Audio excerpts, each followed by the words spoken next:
Bruce Lee, Chuck Norris. Après, tu regardes, quand tu défies, tu regardes en bas, voici image pornographie. On dit ça, c'est à 16 heures. Voilà comment on a commencé à être initié dans la pornographie. Et tu vois, tu es innocent, mais tu ne comprends rien. Premier jour où on a regardé, j'ai dit, mais c'est quoi ça? Mais je suis rentré dans un monde comme ça. Voilà. Et c'est quand toutes ces choses-là maintenant entrent dans ton esprit que ça te donne une intelligence corrompue de la sexualité. Voilà. Ça te donne une intelligence corrompue de la sexualité. Et maintenant, vu que tu n'as pas de partenaire, excusez-moi pour l'expression, mais tu allais breaker Tati. Tati n'a pas accepté. Tu allais breaker Mami. Mami n'a pas accepté. Bon, maintenant, Mami est dans ton esprit. Papi est dans ton esprit. Tu prends Papi et Mami réellement dans ton esprit. Si tu veux même là, tu peux avoir les rapports avec Papi et Mami toujours que tu veux. Mais c'est la masturbation qui te permet cela. C'est un esprit qui est dangereux. C'est une pratique qui est abominable au Seigneur, que Dieu ne veut pas. Et ça fatigue et les hommes et les femmes. Mais la délivrance est possible au nom du Seigneur Jésus-Christ.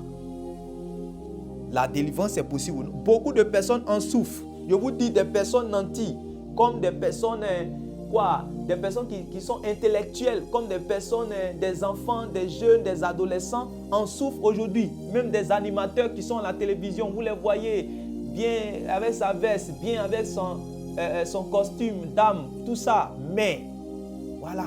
D'autres même qui sont, se jouent les coachs sur les réseaux. Voilà.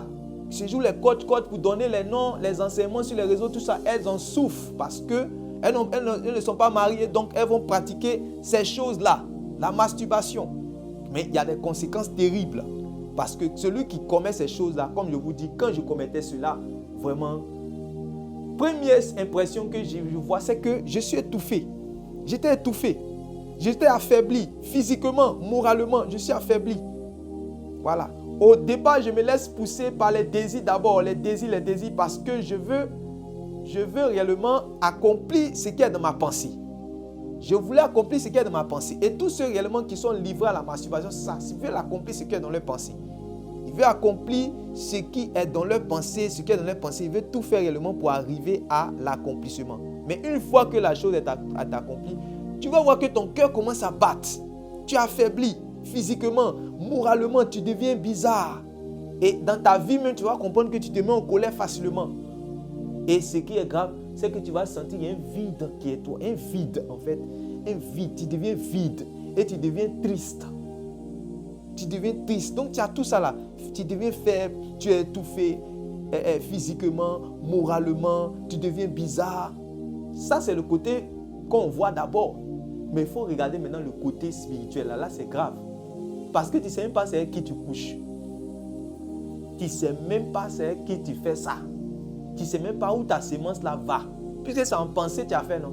En pensée là aussi, on va prendre ta sémence là aussi. Ah oui. Donc c'est quelque chose qui est grave. Donc c'est pour ça que les gens qui pratiquent ces choses et qui cherchent à regarder sur Google ou sur YouTube, les bienfaits de la masturbation, ils ne sont pas honnêtes avec eux-mêmes. Il y a quel bienfait dans la masturbation? Non, tu vas regarder le coach tant. Ingénieur en sexualité, c'est lui qui peut nous dire. En tout cas, voilà, ça peut faire du bien aussi au corps. L'homme a besoin de ça. C'est du mensonge.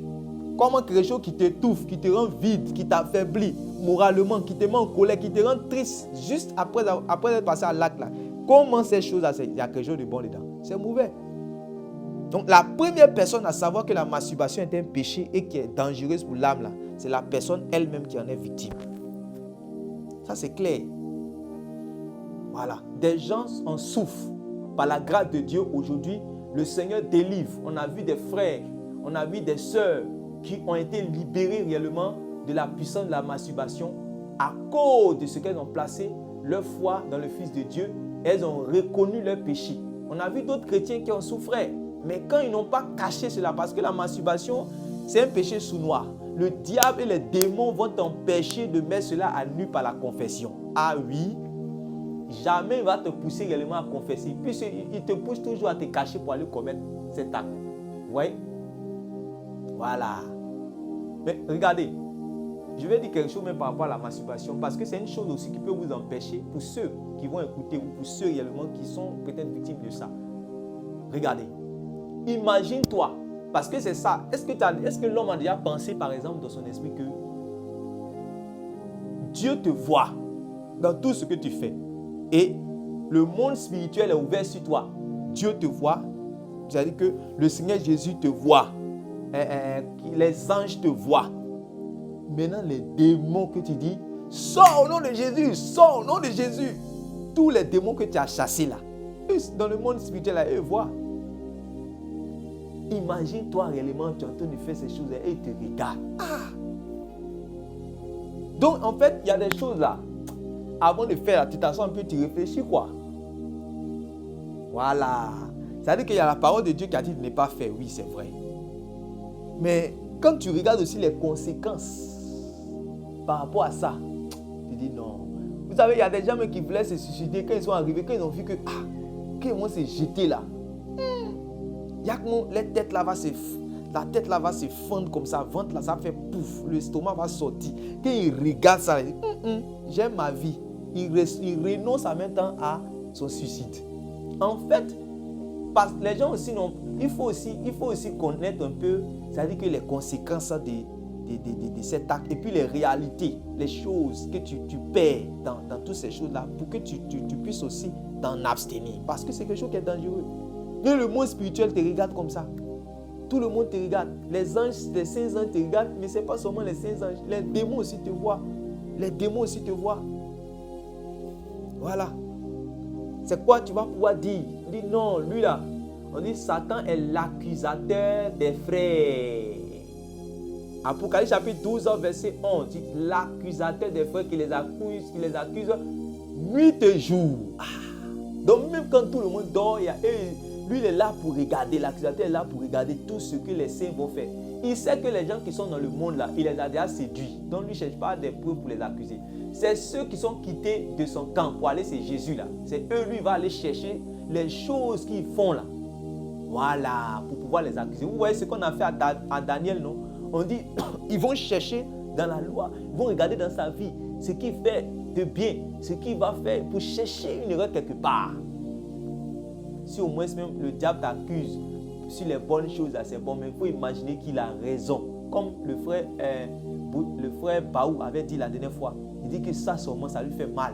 Le fait que Satan a raison, il accuse et puis ce qu'il dit là, c'est vrai. Non. Et c'est son ministère, ça il a reçu l'onction de ça, l'onction pour accuser. Donc il est là, il regarde la vie des saints, il regarde tout ce que vous faites. Et il rappelle cela comme au temps de Job. C'est écrit dans Apocalypse. L'accusateur des frères. Il n'est pas l'accusateur des gens du monde, il est l'accusateur des frères. Voilà. Mais vous savez que Dieu est un Dieu juste. Il ne veut pas dire non. Ce qui est sûr, il est lavé par le sang de Jésus. Il est lavé par le sang de mon fils. Quelle que soit sa masturbation, il est lavé par le sang de mon fils. Il n'y a aucune condamnation pour ceux qui sont... Dieu ne peut pas faire ça, mes amis. Dieu est un juste juge. Il va regarder, est-ce que ce que Satan dit là, c'est vrai, mais c'est faux. Ah bon. Donc, quand quelqu'un dit, il va se cacher, tu vas te cacher pour aller où? Le monde des ténèbres, le monde là, c'est-à-dire que le monde invisible là, eux ils voient dans le visible. C'est-à-dire que ceux qui sont dans le monde invisible là, il n'y a aucune chose qui est dans le monde physique là qu'ils ne voient pas. Ils voient. Donc, où est-ce que je vais me cacher pour aller commettre ces choses-là pour ne pas que je sois accusé? Vous voyez? Donc, déjà, quand tu penses à ça, il y a ça. Mais on peut imaginer, de la manière que tu ne veux pas que le Seigneur Jésus te trouve. Il me rappelle d'un témoignage. Voilà. Et je vais vous raconter ce témoignage-là. Peut-être que je l'avais déjà partagé. Je vais lire pour que vous puissiez savoir. C'était un frère réellement qui souffrait réellement de la masturbation. C'est un témoignage que je vais lire même. Voilà. Et vous allez voir comment il a été délivré de ce péché. Voilà. Il dit, je suis un jeune étudiant et je me fais appeler Praise parce que j'aime beaucoup la louange. J'ai rencontré le Seigneur il y a une dizaine d'années de cela, mais malgré le fait que je priais, lisais ma Bible et faisais toutes les activités spirituelles que j'aimais au sein de ma communauté chrétienne, cela ne m'a pas empêché de me masturber à volonté. Je l'ai caché pendant longtemps. Oui, parce que c'est un péché qui aime la cachotterie. qui va aller dire, et puis on va savoir que moi aussi je pratique ce péché honteux là, parce que ça fait honte. Donc, quand tu veux aller même faire cet acte là, il faut réfléchir, parce que pour confesser cela, c'est trop difficile, hein? Ah oui. Donc, mon cher, il faut t'en garder. Mais un jour, le Seigneur a ouvert ma bouche pour le confesser à une de mes grandes sœurs dans la foi pour qu'elle prie pour moi. Dieu l'a exaucé et a décidé d'entamer ma délivrance. Alors un jour, je suis entré dans ma chambre d'étudiant et je m'apprêtais à me masturber comme je le faisais souvent. Mais à ma grande surprise, sur ma chaise d'étudiant, j'ai vu le roi de gloire, Jésus. Il était assis là, en face de moi, dans ma chambre d'étudiant. Je le voyais, c'était lui. J'étais troublé. Je ne savais plus quoi faire, par où commencer. Il me dit ceci. Sache que tu es mon enfant. Et par conséquent, tu es constamment devant mes yeux dans tout ce que tu fais, ouvertement ou pas. Et ça, c'est une révélation qui manque aux enfants de Dieu que nous sommes. Et le diable, c'est la première chose qu'il voit dans notre conscience d'abord. Qu'il essaie de mettre des ténèbres dessus pour qu'on manque de révélation sur cet aspect-là. On n'a pas l'intelligence de Joseph qui savait que bien qu'il soit seul dans la maison de Potiphar avec la femme de Potiphar qui s'est mise réellement dans un vêtement pour pouvoir commettre en même temps le péché de l'adultère, pouvoir connaître la sexualité, elle était déjà prête. Mais lui, il a dit qu'il ne peut pas faire ça parce qu'il savait que Dieu le voyait, que Dieu était là. Il dit, je ne peux pas commettre un si grand péché contre Dieu. Pourtant, Dieu au ciel là-bas, ils sont deux. En fait, de son intimité avec le Seigneur, il savait que le Seigneur le voyait. Le Seigneur était proche. Le Seigneur était là dans la maison de Potiphar. Puisqu'on dit quoi? L'Éternel était avec lui. Ah, les gens pensent que l'Éternel est avec nous seulement lorsque tout va bien. Ah, on doit composer en récit. On doit aller demander comment on appelle ça? Un service dans telle administration, mais dans tel coin pour notre projet, on réussit. On doit voyager, on réussit. Là, on dit, ah, Dieu est avec nous. Hein. Mais il est aussi avec toi lorsque on met le pot de vin devant toi, le pot de vin devant toi et que tu renonces à ce pot de vin. Il est aussi avec toi lorsque la tentation est là et on te dit que, ah, excusez-moi pour l'expression, mais donne-moi seulement un et je vais te faire avancer comme ça. Donne-moi seulement cette nuit-là. Et voilà, de toute façon, c'est une fois seulement passant. Ton mari ne va pas savoir. Et ta femme ne va pas savoir. Je vous avais même raconté cette histoire-là. Où un jeune serviteur de Dieu allait prêcher. Quand il a fini de prêcher, il y a une jeune fille qui est venue vers lui. La jeune fille lui a dit que, ah, en tout cas, vraiment, ton message là, vraiment c'est bien que j'ai besoin de homme de Dieu, j'ai besoin que quelqu'un me suive, j'ai besoin que quelqu'un vraiment, en tout cas, je veux faire comme, je veux venir à l'église, voilà, j'ai besoin de quelqu'un. Il a dit ok. Donc il avait commencé à l'entretenir au téléphone, tout ça. Et un jour, elle lui a dit clairement, elle lui a dit que, ah, en tout cas, pasteur, en tout cas, moi-même, ça me dérange de te dire, mais je ne sais pas comment il te dit, mais en fait, je suis fan de toi. Que vraiment tu me fatigues, que vraiment, en tout cas, excuse-moi, mais vraiment, tu es mon genre, quoi. Que si tu veux même, peut-être ta femme, elle ne sera pas, en tout cas, ça, ce sera entre nous. Que vraiment, je veux, voilà, en tout cas, vraiment, tu me plais. Ouais. En fait, ces choses-là, qu'on raconte, tant que tu n'es pas encore tombé dessus, tant que tu n'as pas encore vu, tant que tu penses que c'est amusement. Surtout nous les jolis garçons là. Les gens qui, quand ils parlent comme ça là, je veux parler à tous les jolis qui sont ici là. Quand tu es joli là, tu as problème aussi. Hein. Voilà. Parce que on dit quoi? Joseph était beau de visage. Toi qui dis tu es joli, je suis joli, je suis choquant, hein, tu es bien. Ton joli garçon là. Ah. Vous voyez comment on vous fatigue quand vous êtes au bureau partout. Malgré que tu as mis alliance là, mais sur ton doigt, mais zéro faute. On vient te toucher, on vient te faire les trucs, tous. Maintenant, si tu veux te jouer les gentlemen, tu vas tomber comme un sac de pommes de terre. Va te jouer les gentlemen. Ouais. Donc, la jeune fille a commencé à dire que, oui, vraiment, c'est ça. Au départ, il a été dur. Il a dit non, que ça là, vraiment, je ne veux pas. Il ne faut plus jamais, voilà, il ne faut plus. Il a même, je crois, parlé même à sa femme, tout ça là. Elle lui a dit, il t'avait dit, hein, là-bas, là, il t'a dit, il ne faut pas partir pour agir là-bas, tu es parti. Voilà, ça va, ok. Il y a eu un petit temps d'accalmie. Après ça a commencé. Elle avait commencé à envoyer les messages. Je suis vers ton quartier là. J'étais passé pour déposer un dossier dans telle entreprise là, mais comme j'étais là-bas, il voulait qu'on se voit juste de temps, tout ça là. Il dit non, il ne vient pas, attends. Un autre jour. Et regardez, c'était un temps même, c'est ça qu'on appelle le mauvais jour. Vous savez, quand le Seigneur Jésus a résisté au diable et qu'il est parti, on dit qu'il voulait revenir à un temps favorable. C'est ça qu'il parle. Il y a un temps favorable. Ce temps-là, sa femme venait d'accoucher, le jeune serviteur de Dieu. C'est un de mes filles, les prédicateurs. Sa femme venait d'accoucher, donc elle est partie en congé de maternité chez ça. C'est un jeune couple. Donc elle est partie chez sa belle-sœur, un truc comme ça. Ou bien c'est ça. En tout cas, elle est partie pour les soins d'après accouchement, tout et tout. Et c'est dans la période où le gars est seul là. C'est là un jour comme ça, sur WhatsApp, il reçoit un message, blong, blong. Ok. Il est seul à la maison. Il regarde dans la messagerie. Quand il regarde la messagerie là, il regarde ce que les gens appellent nude là. Voilà. La jeune fille s'est mise nue.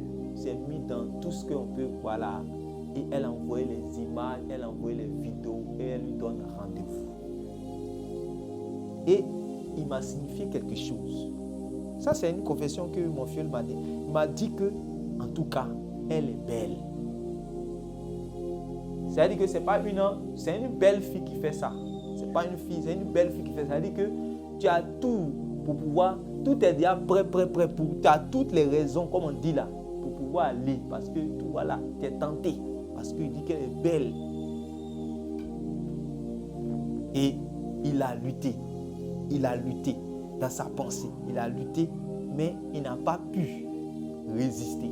Et il s'est levé et partait maintenant, comme on dit là, dans le livre des Proverbes. Quand la femme étrangère attire le jeune homme qui sort de la maison comme un bœuf, qui va à l'abattoir. Il partait à l'abattoir comme ça.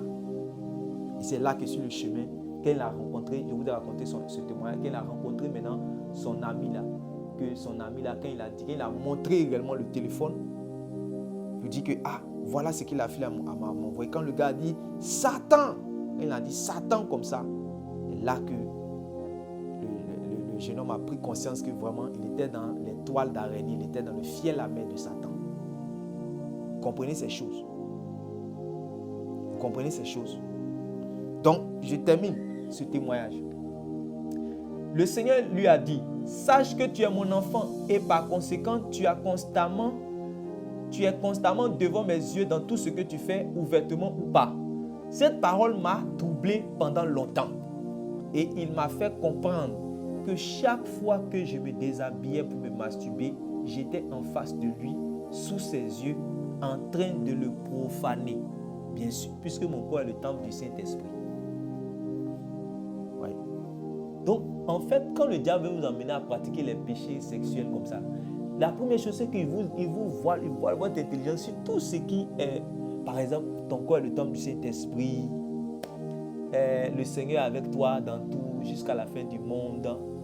Tous ces versets-là, il cherche à voiler ça d'abord, avec les plaisirs. Il te fait plus sentir les plaisirs de la chair que les réalités bibliques et spirituelles. Par rapport à ton identité avec Dieu, par rapport à ton intimité avec Dieu, il voile ça. Ça, c'est les choses que le Saint-Esprit m'avait enseigné aussi dans le début de ma foi. Comment est-ce que le démon de l'impudicité là arrive réellement à pouvoir faire tomber les gens. Ça aussi, c'est un autre réellement enseignement sur réellement les démons qui sont à la base de ces choses-là. Voilà, démons qui sont à la base. Parce qu'il y a les œuvres de la chair, mais il y a les démons aussi qui sont à la base. Et on avait parlé de ça la dernière fois. Donc, le frère dit, ça l'avait troublé pendant longtemps. Le Seigneur Jésus lui a fait comprendre qu'à chaque fois qu'il se déshabillait pour se masturber, Jésus était en face de lui, sous ses yeux, et il était là en train de profaner le Seigneur. N'oublions pas, quand Paul persécutait les chrétiens, Jésus lui a dit, Saul, Saul, pourquoi me persécutes-tu? Pourtant Jésus est au ciel. Ah, Jésus au ciel. Il dit, j'ai essayé de m'imaginer en train de me masturber en face de Dieu, devant ses yeux. C'était là le jour de ma délivrance. Je me suis demandé comment je pouvais faire une pareille chose devant mon Dieu et prétendre le servir dans la chorale ou bien me mettre encore à genoux devant lui pour lui demander de me faire réussir à mes examens. Cette révélation m'a tellement secoué jusqu'au plus profond de moi que je n'ai plus jamais eu envie de me masturber jusqu'à ce jour. Par la grâce du Seigneur, je donne mon témoignage à tous les jeunes qui sont liés par ce péché, afin qu'ils sachent que c'est Dieu qu'ils sont en train de profaner en face. Vous voyez, voici réellement des choses que vous devez savoir. Les hommes qui sont réellement autour de vous, et Dieu et les anges et le Seigneur Jésus-Christ qui est là. Eux, ils sont des êtres spirituels. Donc, ils voient réellement ce que nous faisons. À cause de mon amour que j'ai pour Dieu, à cause de mon intimité, il y a des choses que je ne dois pas faire. À cause de ça. Voilà. Parce que je suis un être surveillé. Je suis un être surveillé 24 heures sur 24. Ça aussi, c'est important. Voilà. Ça fait que ça cause ça même. Après, il me rappelle un jour, il y a une dame qui a dit, ah, vous aussi les chrétiens, vous exagérez, vous êtes trop extrémistes. Même petit mensonge que tu as fait là, tu ne veux pas. Il dit, ah, c'est pas, tu ne sais pas. Tu ne sais pas que Dieu est avec moi, il est à côté de moi, il a menti et puis il me sentit triste en derrière, ils ont mis le couteau dans mon cœur. C'est bon. Toi et puis moi là, c'est pas la même chose. Voilà. Pour venir en Jésus là, tu vas comprendre ce qu'on appelle Dieu là. Donc, voici pour ce qui est réellement de la masturbation. Et on avait parlé aussi de la pornographie. La pornographie. Voilà. Vous voyez, pornographie. La pornographie. Et vous connaissez, quand vous étiez dans le monde, et jusqu'aujourd'hui, vous comprenez. Aujourd'hui, là, quand vous allez vous promener sur les réseaux sociaux, et puis, je vais dire quelque chose. Pour ce qui est de la pornographie a plusieurs formes. Aujourd'hui, la télévision a séduit les gens. Quand vous allez sur Canal, on vous dit, ce film est déconseillé au moins de 10 ans. Ce film est déconseillé au moins de 12 ans. Ce film que vous allez voir est déconseillé au moins de 16 ans. Ok. Maintenant, ce qu'on regarde en moins de 10 ans, quand même, c'est des choses même que même celui qui a 21 ans, même là, il ne peut pas regarder. On dit, ce film est déconseillé au moins de 12 ans. Mais on montre les choses, les parties de sexe dedans. Pourtant, on dit que c'est déconseillé au moins de 12 ans. Parce que celui, il a déjà dans sa tête, celui-là, ça dit qu'ils ont la pensée. Vous savez qu'ils ont, on a dit tout à l'heure dans Ephésiens chapitre 4, qu'ils ont la pensée corrompue. Ils ont des pensées vaines. Voilà. Donc, leur manière de voir, là, ce n'est pas comme forcément Dieu voit. Donc, quand ils viennent te blaguer pour dire non, moins de 10 ans, moins de 12 ans. Aujourd'hui, ils ont utilisé la télévision et surtout Hollywood et aussi Nollywood. Hollywood, c'est la version américaine. Et Nollywood, ça c'est la version africaine. La version africaine. Voilà.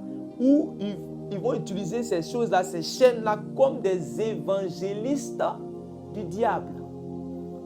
C'est pour ça qu'ils séduisent. Voilà, on parle de Netflix. Voilà. Netflix. Je ne suis pas contre réellement les chaînes ou encore contre la télévision pour aller dans l'extrême pour dire non, enlevez votre télévision dans votre maison. Non, il y a des programmes. Vous pouvez voir, vous pouvez programmer ce qui est bon, agréable, ce qui est bon pour votre intellect, les documentaires, les films même qui sont normaux. Il n'y a pas de souci. Voilà. Moi, en tout cas, il n'y a pas beaucoup de temps pour ça. Voyez? Si je m'asseyais beaucoup dans le film, là, tout ce qu'ils sont en train de faire sortir la parole de Dieu, là, peut-être ça n'allait pas être possible. Voilà. Chacun cherche où il doit aller courir pour croître. Si je m'asseyais devant Netflix, là, c'est les sci-fi allaient faire la parole de Dieu ici. Voilà. Mais comme je suis assis ici dans la parole de Dieu, là, pour venir chercher à comprendre, passer du temps au lieu de passer beaucoup dans Netflix. C'est ça qui fait que j'arrive à faire sortir les choses selon l'Esprit de Dieu pour votre édification. Ça aussi, c'est important. Là où tu vas t'asseoir, comme c'est dit dans Psaume là, voilà, tu t'assois avec quoi? Les moqueurs, tu t'assois avec les impudiques. Mais la télévision, c'est un compagnon. Voilà. Et on te donne les chaînes, tout ce qu'on veut que tu puisses regarder. Toi aussi, tu es là, tu vois. Pourtant, il y a un télécommande qui est là. Et on commence à reformater ton esprit. Voilà. Regardez les publicités aujourd'hui. Regardez les publicités. Publicité de biscuits là. Sous-vêtements fait quoi dedans? Publicité de Coca-Cola. Quoi? Soutien-gorge fait quoi dedans? Mais ils font exprès pour habituer les gens, pour habituer les jeunes filles. Vous voyez une jeune fille de 12 ans, elle commence maintenant à faire les manières à la maison. Vous voyez? En regardant pas les traces TV. Les traces TV sont devenues terribles. C'est devenu terrible. Vous voyez comment avant là, il y a des clips de Madonna qui étaient sanctionnés avant. Mais vous savez que les mœurs ont été dégradées. Vous savez que la mentalité est devenue de plus en plus corrompue. Même la mentalité des hommes qui avaient un peu de bonnes mœurs là, tout est devenu corrompu, terrible même, terriblement. Donc, rien n'est sanctionné. Tout ce qui est rap aujourd'hui chrétien là, excusez-moi pour l'expression, si c'est pas fuck you, quoi, fuck de quoi? Regardez les raps que les gens chantent. C'est pour ça qu'on dit aujourd'hui il y a rap chrétien de quoi? J'ai ri. C'est le même esprit qui est là. Non, nous on est chrétiens, on va vous vanner. Nous les choses, on va vous quoi? On va vous dominer, on va vous vanner. J'ai dit mais attends. C'est un esprit. Et quand les gens regardent les shows de Trace TV, on montre les jeunes filles avec des culottes, on montre des jeunes filles nues. Voilà. Ça fait que quoi? Les jeunes filles qui ont 12 ans, qui ont 10 ans, commencent à s'habiller comme ça. Mais bon, avant, on collait les posters. On appelle ça les posters. C'est les affiches comme ça, on met comme ça. Quand tu aimes ta star, là, tu mets ça dans ta chambre. Voilà. Maintenant, là, c'est plus poster. C'est toi, mais tu t'habilles comme ça. Voilà. Moi, je suis une Lady Gaga. Moi, je suis quoi? La Queen. De quoi? Tout. Vous voyez? Et c'est comme ça commence. La pornographie a toujours un état embryonnaire. On vous séduit réellement en vous disant non, il faut regarder, c'est juste des films érotiques, les films romantiques d'abord. Vous voyez, il y a les chrétiens dans les petits films un peu romantiques. Après ça devient érotique. De toutes les façons, on ne va pas voir les parties intimes là dans le film. Mais ce que si on va voir la sexualité, mais on va voir les parties intimes comme ça se fait dans la pornographie. Et c'est comme ça, quand ils mettent moins de 10 ans, moins de 12 ans, ici là, le Saint-Esprit de dévoiler leurs œuvres. Donc suivez très bien. Quand ils mettent moins de 10 ans, moins de 12 ans là, au fur et à mesure qu'ils avancent, c'est pour dire que quoi? Peut-être dans moins de 12 ans, moins de 16 ans, il n'y aura pas, il y aura la pratique sexuelle, mais ça ne sera pas comme dans la pornographie où vous allez voir la partie intime. Donc vous dites quoi? Vous pouvez regarder. Or, en regardant, ça crée des désirs ou ça ne crée pas? Je vous pose la question. Ça crée des désirs. Voilà. Ça crée des désirs. Et c'est le but qui est là. C'est de créer des désirs. Ça crée des désirs. Maintenant, comme tu as regardé ça, ça commence à rester dans ton esprit. Tu veux encore regarder, Love American 2. D'autres même ils regardent des séries, des films romantiques. Après le romantisme, il va dans l'érotisme. Après l'érotisme, il va maintenant dans l'industrie de la pornographie. Et c'est un peu ça a commencé. Vous voyez, c'était un peu jusqu'à le voici, il est tombé dans le piège de la pornographie. Et je vous assure, regardez, que Dieu nous aide. C'est comme ça que les gens réellement sont tombés dans la pornographie et la masturbation. D'autres, ils veulent sortir, mais ils ne savent pas qu'en réalité, ils doivent commencer à raser tout ce qui est pornographie dans son état embryonnaire. Ils ont encore des images bizarres dans leur regardons.